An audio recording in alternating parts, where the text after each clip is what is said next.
Friday afternoon at beautiful Belmont Park, soggy Belmont Park. Rains came down. In fact, the sun has not come out, it seems, over the last few days. But you know what? The show went on. Rain or shine, just like the post office. Little combat pay tonight here on MSG Plus. It's Jason Blewitt, Richard Migliore alongside, and quite cold here at our third-floor studios. Oh, just a bit blustery, a little rain kind of blowing sideways down onto the set. But we're troopers. We hang in. We are troopers. We've got a lot of ground to cover on tonight's show. Super Saturday. Forecast looks a little bit better here for tomorrow. We'll have your one-stop shopping for all things Belmont Park on Jockey Club Gold Cup Day. And we've got plenty to discuss regarding opening day at Keeneland. They didn't fare much better with the weather. Still good to be back in action during the fall meet. Yeah, and it's a historic fall meet heading to the Breeders' Cup. And, of course, the races today there will have Breeders' Cup ramifications. Including 2 stakes on the Friday card. Kurt Becker at the mic. Let's go with the stretch run of the Phoenix. From 5th, he's 5 lengths from the front. Here's Work All Week from the outside. Barbados looking for some running room. They've got to catch Run Happy. Gentleman's Bet is there toward the inside. Run Happy past the 8th pole has the lead. Work All Week is 2nd. Barbados 3rd. Gentleman's Bet is 4th. Front running style here for the 3-year-old Run Happy. Drifting out in deep stretch, but he's got it. Run Happy wins it for Edgar Prado.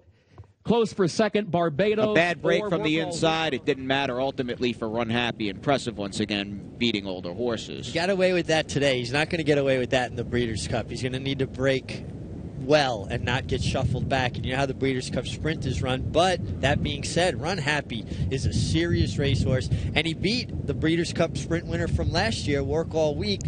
And pretty impressive. I mean, he showed that the King's Bishop wasn't a fluke. Let's see how the 2-year-old fillies did in the sloppy Darley Alcibiades. Kurt Becker once again from Keeneland. Ma Can Do It, then Gomo on the outside, Dream Dance, and Dothraki Queen. Dothraki Queen finds an opening against the rail, moving by the 8th pole, but she's still 5th, and Gomo's the one to catch. Final furlong of the Darley Alcibiades. Gomo 2 lengths to the good. Dothraki Queen runs on, but 2nd, and she's not going to catch Gomo. Gomo and Mario Gutierrez win it. Dothraki Queen was home 2nd, then Ma Can Do It. Uncle Mo, 2-year-old filly in from the West Coast. Mo can do no wrong. Go Mo, I think the right name, and Coolmore has got to be pretty happy. Very happy. Uncle Mo pointed out early on when his 2-year-old started running that he was going to be a sire to be reckoned with, and he has followed through, and they're just as good as they're stretching out. Pretty interesting young sire. And Doug O'Neill's got his hands full. He's got a couple of nice 2-year-old colts, among them Rollis, who sees some action here tomorrow in the Champagne, and of course Javier Castellano will be the pilot with him and on honor code, and we've got the 2-time reigning Eclipse Award winner right now, right here with the MIG. Javier, you've got a very busy Jockey Cup Gold Cup day. Let's talk about the 2-year-old Rallis, who you won the Hopeful.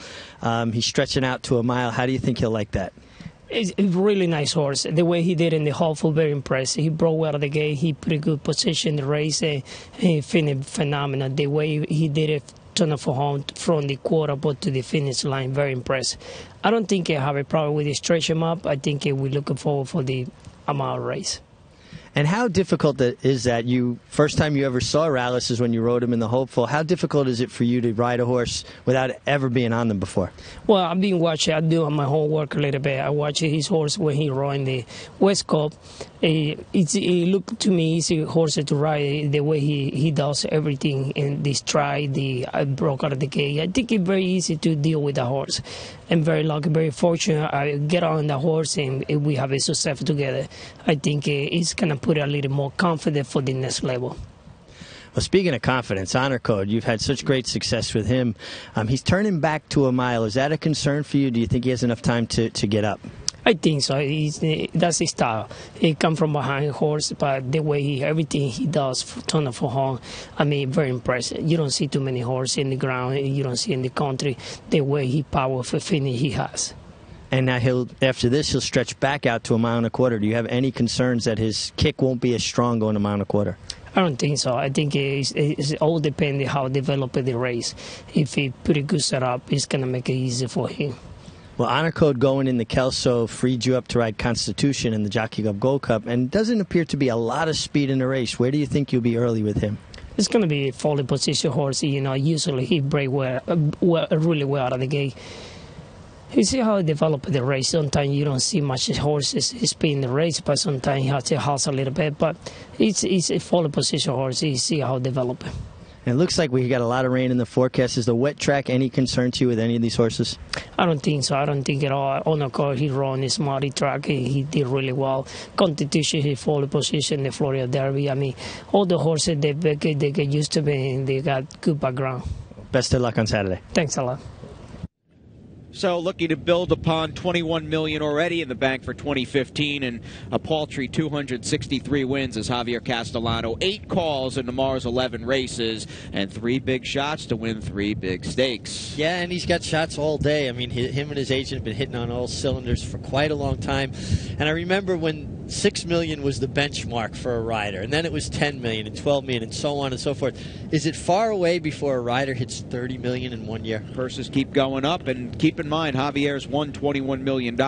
We have not run the final round of Breeders' Cup preps, nor have we had Breeders' Cup weekend. No, and you think about all the money given away that weekend, and the preps leading up to it, Cigar Mile weekend, who knows, maybe this year he breaks the record for earnings. Warm and cozy down in the Belmont Jockeys room earlier today with the MiG. That was not the case for Javier Castellano and the crew of riders in the starting gate for our 8th race. New York Breds ring in the afternoon, day number 16 at Belmont Park. Larry Colmus from the gate.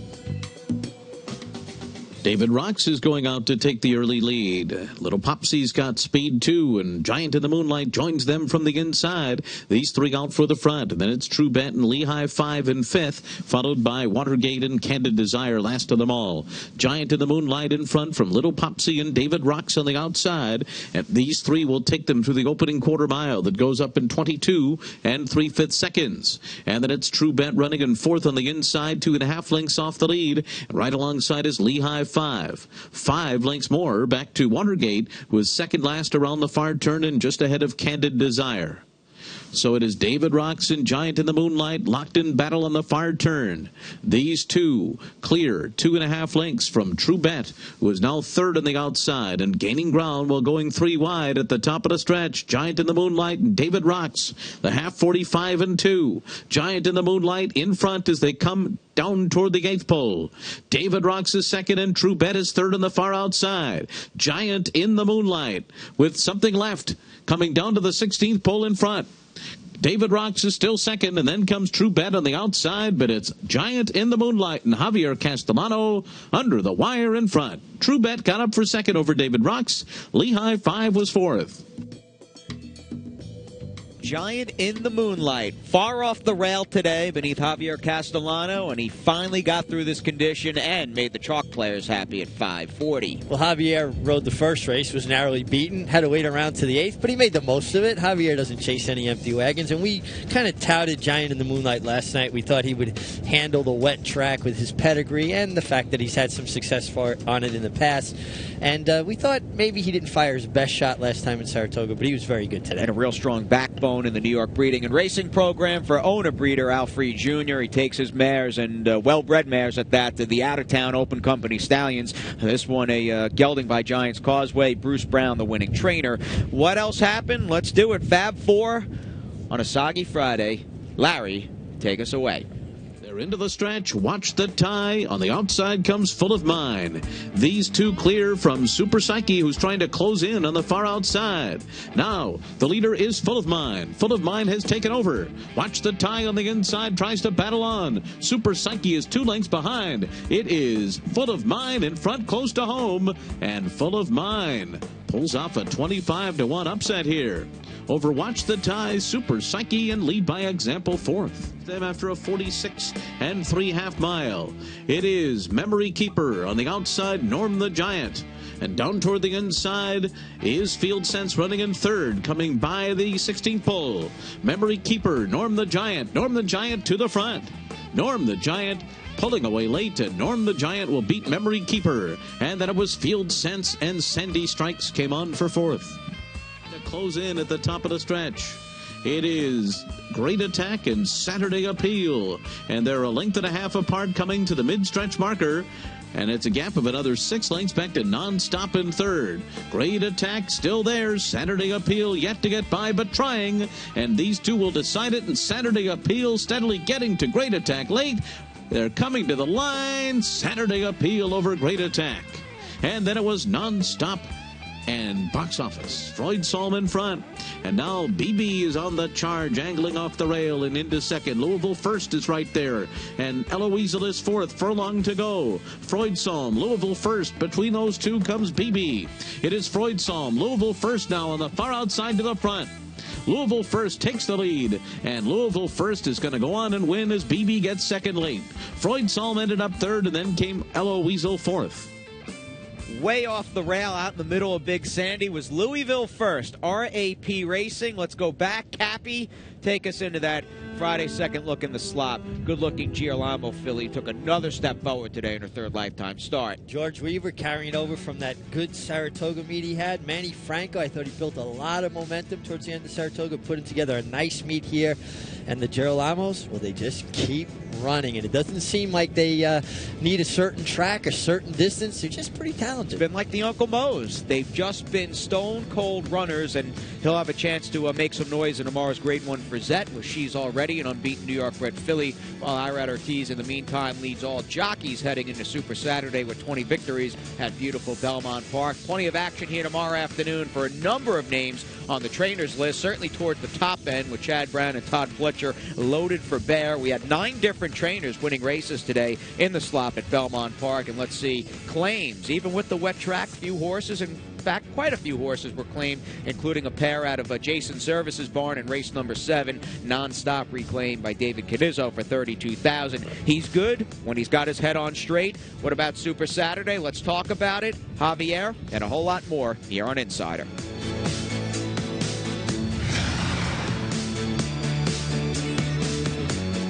The new Parks Fall Festival will double purses for each of its 32 live racing days. What an opportunity for Pennsylvania breds. In an open maiden special, PA breds will run for over $100,000. So be there at Parks in the fall.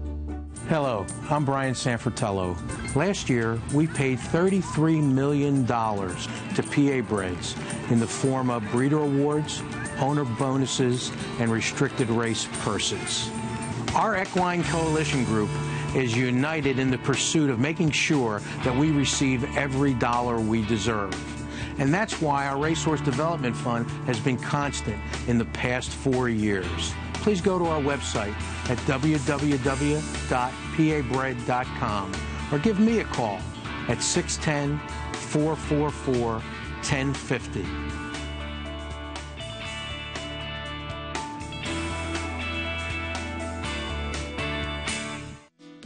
Like the wet track, and he's handling the rain and the elements just fine. Standing tall, proud, and on guard in the paddock, and activity will certainly pick up in one of the greatest spots in all of New York sports here tomorrow afternoon as we ring in Super Saturday on October 3rd. First race post, 12:20. First set of changes, about 11:05. And I could certainly, with the food trucks in the backyard, go for a couple of cups of coffee or maybe even hot chocolate. You think they'll have hot chocolate out there tomorrow? I think so. Little Swiss Miss? Yeah, sounds good, man. Some All right. marshmallows, little whipped cream in there, too. Sounds pretty good. Yeah, if it's this way tomorrow, I'm going to stay in my office. You win the race. All right, you got it. It'll be a walkover, just like Spectacular Bid in the Woodward. All right, let's move on to the action here. Saturday, a lot to talk about, and Javier Castellano, as you so eloquently you stated in that interview earlier on the show, is loaded for bear, and up first is arguably the best older horse in training in Honor Code in the Kelso. Honor Code. What else can you say? I mean, there aren't enough superlatives to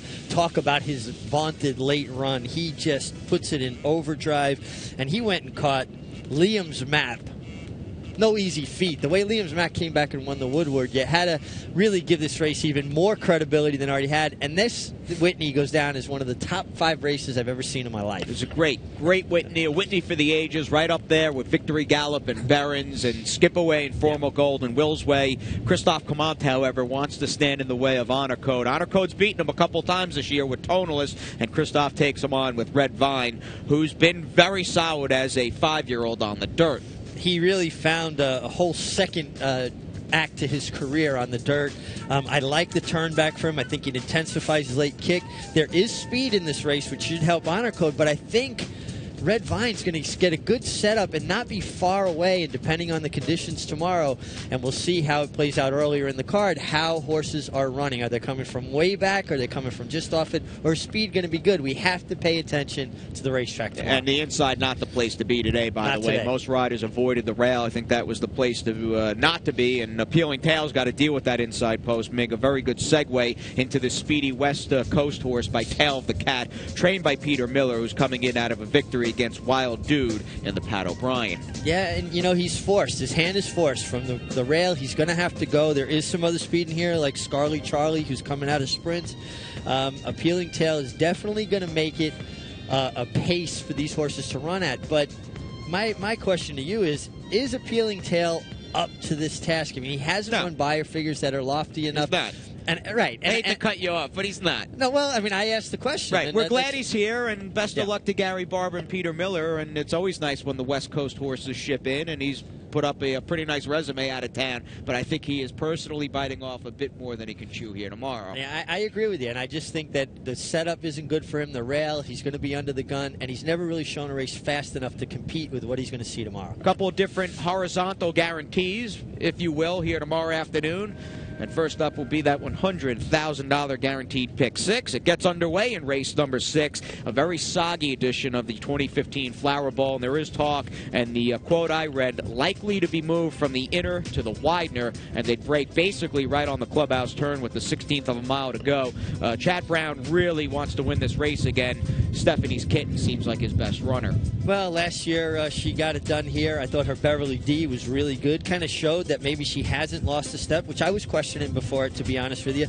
She did have to check when the eventual winner came out and bothered her somewhat late, but she's going to need the right setup, and also she's going to hit ground more yielding than she's faced before. And that might be the feather in the cap for What's the Chances, who was right a neck in front of Stephanie's Kitten last time out in the Beverly D, a race she was elevated to because of the disqualification of Secret Gesture, and was that Jamie Spencer on the lead. Yeah, and I think Jamie Spencer got a little too excited and went to a left-handed whip while his horse was bearing out, and kind of lost where he was, his position in the racetrack, not realizing other horses were running to him. What's the Chances got a never say die ride from Joe Bravo, and I agree with you. I think the soft ground may help her the most. And then you've got Curvy, who needs to be discussed, a 4-time winner from 9 starts. Galileo filly, owned by Coolmore, who's coming in for trainer David Wachman. I am not familiar with this barn, but he's done a nice job, the trainer and his crew, with this filly,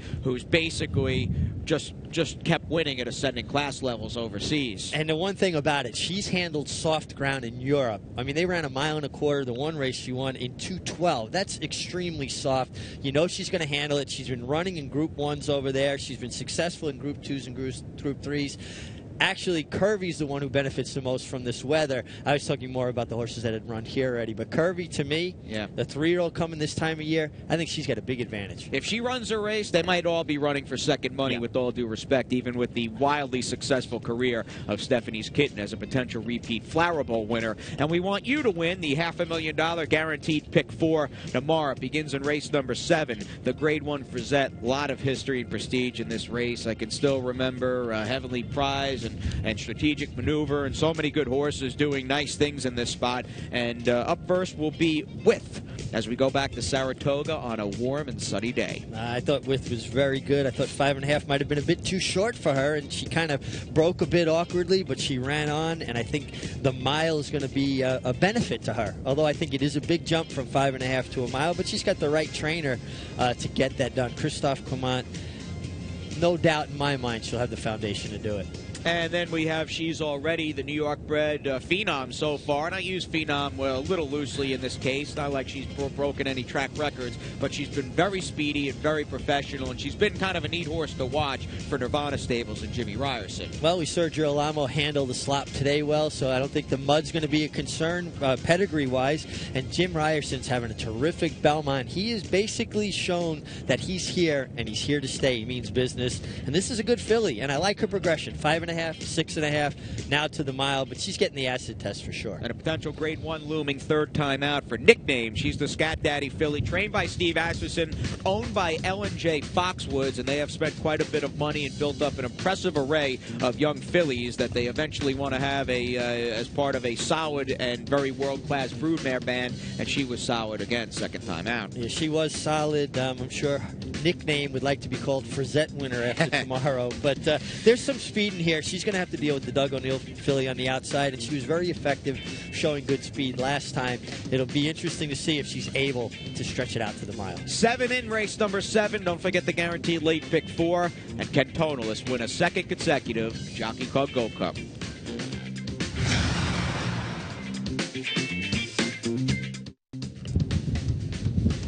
Back to Belmont Insider and back to Labor Day weekend at the Spa with Rowless and Magna Light 1-2 in the hopeful. They clash in a big rematch in tomorrow's Champagne. Yeah, they do. Rowless got much the best of it in the hopeful, but you know what? Magna Light did the dirty work. He was running on the pace, head and head for the lead. He has handled slop at Belmont. He's got a win over a sloppy Belmont surface, and he's a very honest colt, although you have to believe that Rowless is the one that'll appreciate the mile more. Cal bred by Square Eddie by a $2,000 stallion. He's been a good one so far for Redham Racing. Summer Barkley tag. Barkley was unstoppable with his first-time starters, both 2- and 3-year-olds upstate, and Taylor Saval was bet like a good thing and looked like a good thing in a season debut on the Travers undercard. Yeah, I was struck with how professional he was, Jason. He really handled everything well. He was fortunate he had an outside post position, could get in the race the right way, but I like the way he finished the deal. Now, this is a big step up, but it's pretty much the same for a lot of the other competition in here, and Barkley Tag has been having a terrific summer, and why can't it continue? Barkley doesn't run in these races just to run in them. He runs in them because he believes he belongs. And Todd Fletcher belongs, no doubt about that. He's won this race, I think, 6 or 7 times, including 4 of the last 5, and he's in the mix with Ready Dancer, a colt by More Than Ready, who broke his maiden in the first division, in fact, for the 2-year-olds on the Travers undercard. And it took him 3 starts to break his maiden, but that might serve him well here, this being his 4th start. He has foundation. It's got to help him get the mile. He's going to be forwardly placed. There is some other speed in here, but I think, Johnny's going to put him in the game, and, Todd, like you said, knows how to win this race, that's for sure. All right, post number 3 for Ready Dancer with John Velasquez aboard. We'll see what happens in the Champagne going forward. I do believe the division has Nyquist to catch at this point, a month out from the Breeders' Cup, and we have the late double to talk about in the meantime, kicking things off in race number 9 with the Grade 3 Hill Prince for 3-year-olds. This race scheduled for 9 on the inner turf. We'll keep our fingers crossed regarding course condition, and let's head back to the Spa for World Approval and Money Multiplier Labor Day weekend in the Saranac. Yeah, World Appeal, World Approval, excuse me. World Appeal, that used to be an old-time horse. Yep, real good horse, too. Real good horse. Sure. He had the perfect trip. He got through. He saved every inch of ground. Joel Rosario just at his finest there. Money Multiplier, maybe a little bit unlucky to lose, but the problem for me, Jason, with Money Multiplier, 1 win, 3 seconds. Sometimes a horse just a little too polite. No, after you. Takeover Target hasn't been that way, though. He's been a real fierce competitor and can really stretch and set himself down off the quarter pole, and he was very sharp, winning the Hall of Fame midway through the summer upstate over the Juddmonte homebred Courtier, who showed up with a good effort for Belmont. Yeah, and just the opposite of his stablemate. He's got 3 wins, 1 second. He's got a little more killer instinct, and if he gets the right setup, but you know what, it's all going to come down to, and he has handled a yielding course here at Belmont before, who handles the going? That's going to be the key to the turf races tomorrow. Tale of Life is the Japanese bred who was like push button. He was like a cat jumping up in the hole in deep stretch. Ultimately was disqualified, but I was impressed with this horse from a visual standpoint in his U.S. debut. Yeah, a bit unlucky to be taken down, and I know some people felt like it wasn't the right call. I actually thought it was the right call. That being said, he won on heavy ground at St. Cloud in France, where they ran a mile in 1:47.4, almost 1:48. You know he can handle the footing, and much like Curvy in the Flower Bowl, could be to his advantage. It's the main event. Tonalist looking to win 2 consecutive Jockey Club Gold Cups. You have often said this effort off the quarter pole was like driving a car in rush hour traffic. Can he do it again tomorrow? Well, last year he was. It was like driving on the Belt Parkway, coming home from Aqueduct in weather like this. But that being said, he's got to kind of break through. He's had some unfortunate trips, maybe too far back in the Whitney, too close in the Suburban, which we're going to take a look at in a moment. But tonalist, the 1.25 mile is going to suit him. And I actually think, even though they break on the turn, it's a benefit to him to have the outside post because he doesn't tend to break very well his first step, and then the riders kind of have to rush him to hold position. I think Johnny is going to be able to allow him to get into the race the right way. Constitution from post 3 in the meantime with Javier Castellano. He's done his best running, and it's just the way his career's panned out to this point with injuries and layoffs at Gulfstream Park. Yeah, and Constitution should be part of the pace, but the interesting thing is Todd Pletcher's other horse, Coach Inge, also has speed, and Coach Inge is very accomplished in wet going, where Constitution only ran once on a good track here at Belmont, and arguably was his worst career effort. And Todd Pletcher has never won the Jockey Club Gold Cup, which is remarkable. He's gotten close a few times. Here's a look back at the fast-paced race you had noted with Tonalist in the Suburban. Yeah, and Tonalist, was far back, kind of middle moved, but you know what? Coach Inge did a lot of the dirty work, and he hung in there, and 1.25 miles is well within his scope. He's got 1 win and a 3rd at Belmont Park, and I think the key to the race is what Constitution does and how Coach Inge and Constitution don't get in each other's way. It's the 2 Pletcher runners and our 2 aces, Annie and Maggie, with Super Saturdays Blaze. It's obviously a great card here on Saturday. Looking forward to a lot of the stake races. Now, I'm a big Honor Code fan, and if Honor Code wins the Kelso and beats my horse, I'll be cheering for him in my heart. But with my wallet, I want to take a shot to beat him. He's a very pace-dependent horse, and there's only one speed on this race, and that's the horse down on the inside from California. But I think Red Vine can put himself close to the pace and maybe found 1.25 miles a little too far for him behind the Mighty Beholder in the P Classic, a race that he really didn't run that badly in. He had a bad trip at Monmouth and ran very, very well in second to Bradester, 2 back. His race before that, well, they couldn't beat him on the dirt. I think he'll be a little more forwardly placed. He'll get the jump on Honor Code, and maybe, just maybe, Red Vine can pull the upset in the 5th race on Saturday, and that's the Kelso. Good luck. All I can say is I'm pretty dedicated to the Paddock Insider here as the rain continues to fall at beautiful Belmont Park. But taking a look and looking forward to tomorrow's card at Super Saturday, and the Grade 1 Champagne is where I'll go with number 7, Tale of Saval for Barkley Tag. He's a horse whom I thought when he made his debut that he wasn't necessarily cranked up, but he won very easily. He comes back, he gets Lasix. The stretch out in distance, I think, will suit this horse down to a T. He already showed that in his running style, going the 6 furlong. So I think Tale of Saval might be able to pull a little bit of an upset on tomorrow's Champagne. Guys, back to you. We could not end the show on a better note. A look back 20 years ago, Cigar's win in the 95 Gold Cup with Tom Durkin. Here comes Cigar uncorking his rally. Unaccounted for 3rd, and Thunder Gulch will be defeated today. Cigar explodes. Cigar opening up in mid-stretch. Cigar there by a length. Unaccounted for will make him work for it today. It's Cigar past the 16th pole, a length and a half lead. Unaccounted for, second best to the sensational Cigar. One of the great ones indeed. He has won 11 in a row. Unaccounted for was second.